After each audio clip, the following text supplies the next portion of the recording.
कर्मठ, सुशील, विकासशील, गरीब जनता का सेवक मुखिया को या ग्राम प्रधान को उसके पद से कैसे हटाएं या उसके द्वारा किए गए भ्रष्टाचार को कैसे उजागर करें ताकि वो खुद पद त्याग कर दे या हटा दिया जाए और उसको कानूनन सजा भी हो। मेरा नाम पंकज कुमार भारती है और आप देख रहे हैं गांव गली न्यूज़ एक सच। आज मैं आपको एक मुखिया को उसके पद से हटाए जाने से लेकर और सज़ा दिलाने तक के प्रावधानों के बारे में बताऊंगा। ये कोई मसालेदार न्यूज़ नहीं है, पर गांव में रहने वाले सभी लोगों के लिए यह जानकारी बहुत ही महत्वपूर्ण होने वाली है, क्योंकि अगर आप सभी के पास ये जानकारी होगी तो और सभी जागरूक होंगे, यह चीज़ जानकर सबके पास अनुभव होगा, जानकारी होगी, तो वो कहीं भी लड़ सकते हैं अपने हक के लिए। तो इन्हीं के संबंध में मैं आज आपको बताने जा रहा हूँ उसके बारे में, कैसे एक मुखिया को उसके पद से हटाया जाए। आपके पास जानकारी रहेगी तो कोई भी प्रधान या मुखिया अपनी मन मर्जी नहीं कर सकता है। आप सभी जानते हैं कि बिहार में मुखिया का चुनाव हो चुका है और वे सभी अपनी अपनी गद्दी संभाल चुके हैं।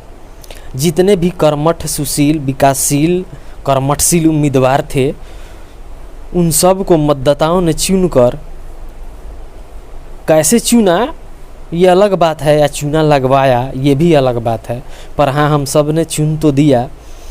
पर अगर लगता है कि यह मुखिया किसी काम के लायक नहीं है या भ्रष्ट है तो आप उसे हटा भी सकते हैं। उसको हटाने के लिए 3 तरीके हैं, ध्यान से समझिए। उसको अगर हटाना है उस मुखिया को तो उसका 3 तरीका है। और मुखिया ही नहीं, उसके पूरे कमेटी को आप हटा सकते हैं। जितने वार्ड मेंबर, वार्ड सदस्य होते हैं उन सबको हटा सकते हैं। इसलिए आप ध्यान से सुनिए और समझिए। पहला है स्वयं त्याग पत्र के द्वारा। पहला है स्वयं त्याग पत्र। जैसे नाम से ही मालूम है, मुखिया खुद स्वयं से, अगर उसको चाहे, लगता है, अगर उसे एक मुखिया को लगता है कि मुझे अब मुखिया नहीं रहना है या मेरे से नहीं हो पा रहा है, तो स्वयं अपना त्याग पत्र लिखकर और वो जिला पंचायत राज पदाधिकारी को भेजेगा। जिला पंचायत राज पदाधिकारी 1 सप्ताह तक इंतज़ार करेगा। अगर वह मुखिया 1 सप्ताह के अंदर अपना त्याग पत्र वापस ले लेता है तो वह अपने पद पर बने रहेगा, और अगर नहीं लेता है तो 8वें दिन डीपीओ यानी जिला पंचायत पदाधिकारी के द्वारा स्वतः आवेदन को स्वीकार कर लिया जाता है और मुखिया का पद खाली समझा जाता है। पहला आप समझ गए। दूसरा तरीका है मुखिया को अपने पद से हटाने का अविश्वास प्रस्ताव। दूसरा है अविश्वास प्रस्ताव। अविश्वास प्रस्ताव वह ला सकता है जो पंचायत का सदस्य होता है, यानी वार्ड मेंबर। आप जानते हैं प्रत्येक पंचायत में 10, 11, 12, 15 ऐसे वार्ड सदस्य होते हैं। इन वार्ड सदस्यों की भी एक कमेटी होती है जिनका हेड मुखिया होता है। अगर इन्हीं सदस्यों के 1/3 मेंबर के द्वारा अविश्वास प्रस्ताव लाया जाता है तो वैसी परिस्थिति में अविश्वास प्रस्ताव स्वीकृत कर लिया जाता है। इसके लिए कुल वार्ड सदस्यों का 1/3 बहुमत होना चाहिए। जैसे मान लीजिए किसी पंचायत में 15 सदस्य हैं तो उसका 1/3 5 मेंबर हुआ, यानी 5 वार्ड सदस्य। और यह 5 मेंबर, 5 वार्ड सदस्य एक आवेदन जिला पंचायत राज पदाधिकारी को देंगे और यह अविश्वास प्रस्ताव स्वीकार कर लिया जाएगा और एक मीटिंग का समय रखा जाएगा। स्वीकार होने के बाद एक मीटिंग का, एक बैठक का समय रखा जाएगा और उस दिन अविश्वास प्रस्ताव पर बहस होगी। और उस दौरान जितने भी सदस्य हैं, यानी वार्ड सदस्य हैं, उसका 2/3 बहुमत, यानी 15 सदस्य हैं तो उसका 2/3 हुआ 10, यानी अगर 10 सदस्य मुखिया को हटाने के पक्ष में वोटिंग करते हैं तो उनको उसी क्षण से हटा दिया जाएगा और मुखिया का पद खाली हो जाएगा। यहाँ आप ध्यान दीजिएगा कि वार्ड सदस्य के उपस्थित सदस्यों का 2/3 नहीं, जो मीटिंग में उपस्थित है उसका 2/3 नहीं, बल्कि जितने वार्ड सदस्य हैं यानी अगर 15 हैं तो उसका 2/3 समर्थन होना चाहिए। इसी में दूसरा एक तरीका है ग्राम सभा भी, एक ग्राम सभा होता है, ग्राम सभा भी आता है इस दूसरे तरीके में ही। ग्राम सभा में पंचायत के सभी मतदाता होते हैं, यानी जो मुखिया को कुर्सी पर बिठाया है, यानी हम और आप उस पंचायत का आधा मतदाता, यानी मान लीजिए कि 2000 मतदाता हैं किसी पंचायत में, उनमें 1000 मतदाता, उसका 50% 1000 हुआ, 1000 मतदाता अविश्वास प्रस्ताव के पक्ष में चले जाते हैं तो भी मुखिया को कुर्सी छोड़नी पड़ती है और उसको हटा दिया जाता है। सिर्फ इतना ही नहीं, एक आम सभा में मतदाताओं यानी सभी वोटर्स जैसे हम और आप हैं यानी जनता, सभी हटाने के पक्ष में हो तो भी मुखिया सहित सभी वार्ड सदस्यों को भी हटाया जा सकता है। यानी उस ग्राम सभा में, उस पंचायत में जो भी वोटर्स हैं उसमें आधी से ज़्यादा जनसंख्या अगर मुखिया को, वार्ड को हटाने के पक्ष में हो तो पूरे वार्ड मेंबर को, वार्ड सदस्य को और मुखिया को हटाया जाएगा।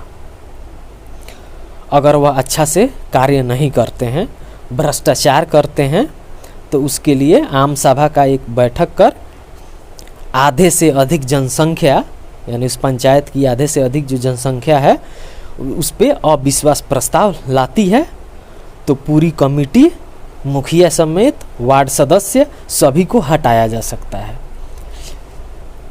इसमें एक और शर्त है जिसे सेफ जोन कहा जाता है।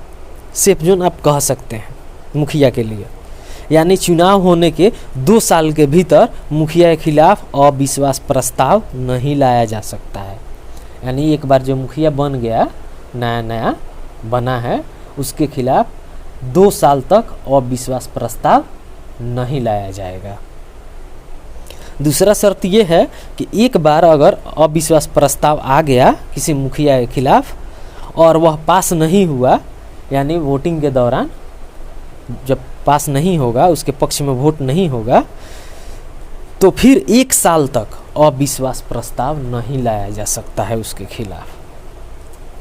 लेकिन मान ले 5वां साल गुजर रहा है, यानी अंतिम साल है मुखिया के इलेक्शन का, यानी उसके कार्यकाल का, उस समय अविश्वास प्रस्ताव आया, वैसी स्थिति में मुखिया का चुनाव आम चुनाव के द्वारा होगा, न कि वार्ड सदस्य के द्वारा। पहले 2 परिस्थिति में नियम थी कि वार्ड के सदस्य जो हैं उनके द्वारा नया मुखिया चुन लिया जाता था या चुन लिया जाए, यानी सभी वार्ड सदस्य मिलकर एक मुखिया चुनते हैं जिनका कार्यकाल पूर्व मुखिया के कार्यकाल के बराबर ही होता है। इसमें तीसरा तरीका है भ्रष्टाचार का आरोप लगाकर, यानी उस मुखिया या वार्ड सदस्य पर आप भ्रष्टाचार का आरोप लगा सकते हैं। दोस्तों, यह यानी तीसरा जो तरीका है, यह मुखिया के कमेटी यानी वार्ड सदस्य पर निर्भर नहीं है। यह निर्भर है पंचायत के सभी जनता पर, आम नागरिक पर, यानी पूरे पंचायत का एक अकेला व्यक्ति, केवल एक व्यक्ति जो वोटर है और उसको लगता है कि मुखिया या उसके कमेटी में कोई भ्रष्टाचार हुआ है या भ्रष्टाचार मुखिया ने किया है, तो वो अकेला व्यक्ति मुखिया समेत पूरी कमेटी को हटा सकता है। उसके लिए सबसे पहले आपको एक RTI, राइट टू इन्फॉर्मेशन, सूचना का अधिकार अधिनियम 2005 भी कह सकते हैं, उसके द्वारा पहले पास हुए बजट की जानकारी लीजिए। यानी एक RTI आप लगाइए, RTI वीडियो को या मुखिया के जो सचिव होते हैं उसको आप RTI लगा सकते हैं और उससे आप जानकारी ले सकते हैं कि एक वर्ष में कितना बजट आया, कितना बजट पास हुआ, कौन सा फंड आया, कहाँ खर्च हुआ। RTI के जरिए कोई भी संबंधित कर्मचारी अधिकारी आपको बिल्कुल सही जानकारी देता है और देना ही पड़ता है RTI के जरिए, और इसके जरिए मालूम हो जाएगा कि भ्रष्टाचार कहाँ हुआ है। RTI के जरिए दिए गए हिसाब को लेकर उस जगह पर जाइए जहाँ काम दिखाया गया हो, यानी ये पैसा इस काम में खर्च हुआ, वहाँ जाकर आप देखिए कि उतने पैसे का काम हुआ या नहीं हुआ। मान लीजिए कोई किसी काम के लिए 5 लाख का बजट है और उतना काम नहीं हुआ है, यानी उतना खर्च नहीं हुआ है, 2 नंबर का काम हुआ है, तब वह एक ही मतदाता एक आवेदन जिला पदाधिकारी यानी DM के ऑफिस में देगा, ये आरोप लगाकर कि इतना रुपया पास हुआ था और इतने पैसे का काम नहीं हुआ है। ऐसी परिस्थिति में DM महोदय एक कमेटी बनाएंगे, उसके अंदर जिला पंचायत राज पदाधिकारी होंगे, BDO साहब होंगे, पंचायत के सचिव होंगे, यह सभी मिलकर उस कार्य की जांच करेंगे और इस जांच में भ्रष्टाचार हुआ है तो इस आरोप से मुखिया को हटाया जा सकता है और कानूनन सज़ा भी मुखिया को दी जाएगी। इस प्रकार आप सब समझ गए कि इन लोगों की मनमानी नहीं चल सकती है। आप इस वीडियो को ज़्यादा से ज़्यादा लोगों तक, ज़्यादा से ज़्यादा जनता तक पहुंचाइए।